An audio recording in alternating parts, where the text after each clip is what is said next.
President of the United States, Donald Trump, is following.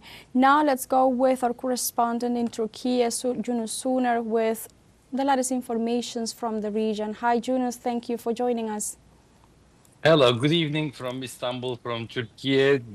We are neighboring Iran. We have a 600-kilometer border with the Islamic Republic of Iran, and Israel is just approximately 1,000 kilometers down south from Turkey's southern border. So Turkey is watching very closely what is unfolding here in West Asia, or in Middle East, as they call it in Europe.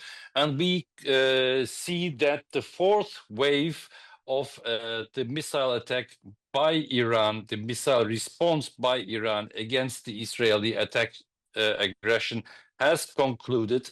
Israeli military radio reported about 7 impacts, while other sources reported that 51 different places in Israel were hit by Iranian targets, by Iranian ballistic missiles inside Israel. Among them is the Ministry of Defense in Tel Aviv, which was almost hit.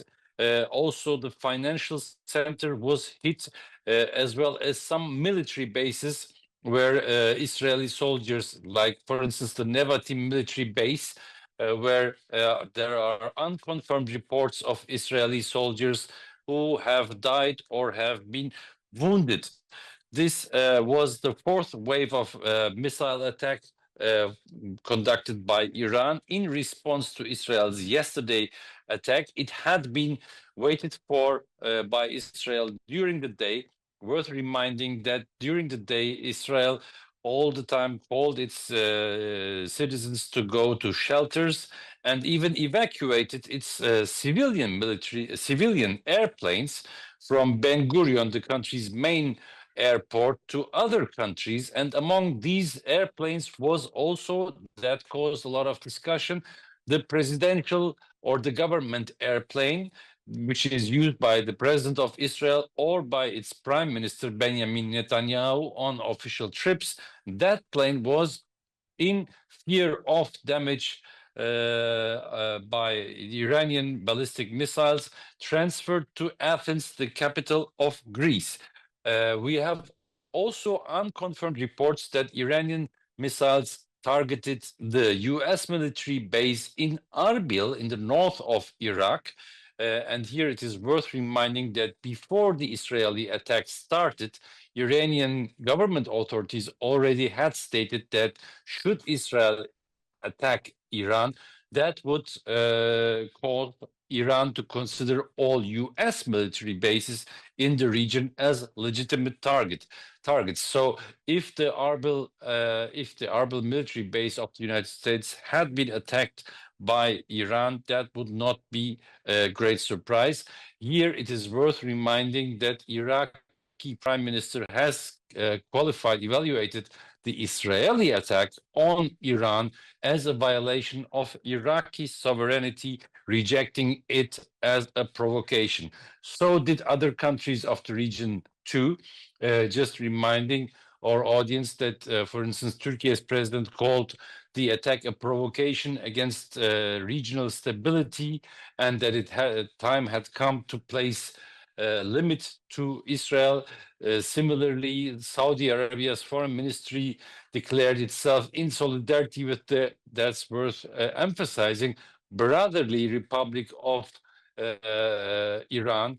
This is interesting because traditionally Saudi Arabia and Iran had quite a conflictive history, but this time, at least in terms of official declarations, Saudi Arabia has placed itself on the side of Iran, as did, for instance, also the Emirate of Oman, where talks about the nuclear agreement between the United States and Iran were scheduled to take place this weekend. Well, they are, of course, now canceled. Meanwhile, the UN Security Council convened on Iranian demand, and here Russia's UN envoy criticized the United Kingdom, saying that Britain had colluded with Israel by hiding attacked aircraft at a base in Cyprus, Eastern Mediterranean.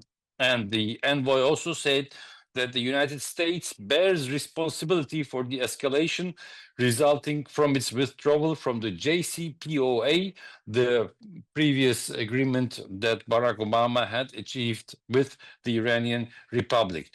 Now, Russia also, the Russian President Vladimir Putin has called both countries, Israel's and Iran's leaders today, and offered his mediation, but results remain to be seen. Very recent reports say that Israel now has started striking Iran again, but these reports are not yet confirmed. What is confirmed is that the Revolutionary Guards, the Iranian Revolutionary Guards, have stated to the Fars News Agency, the Iranian Fars News Agency, that Iran will immediately strike Israel's economic and energy infrastructure if its vital facilities are targeted again. So here in Turkey, as well as in the region, expectation is that this conflict, this exchange of attacks will continue at least for some days.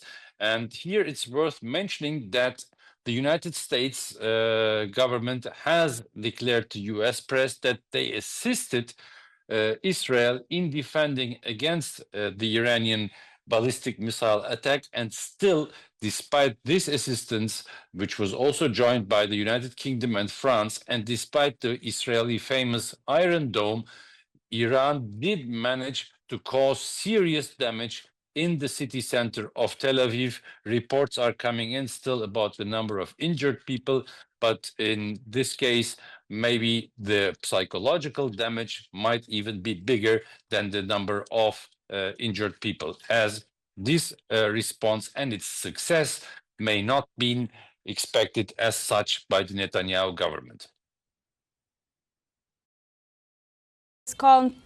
Thank you very much, Yunus, for your analysis in this context of great concern for the entire humanity. Thank you very much.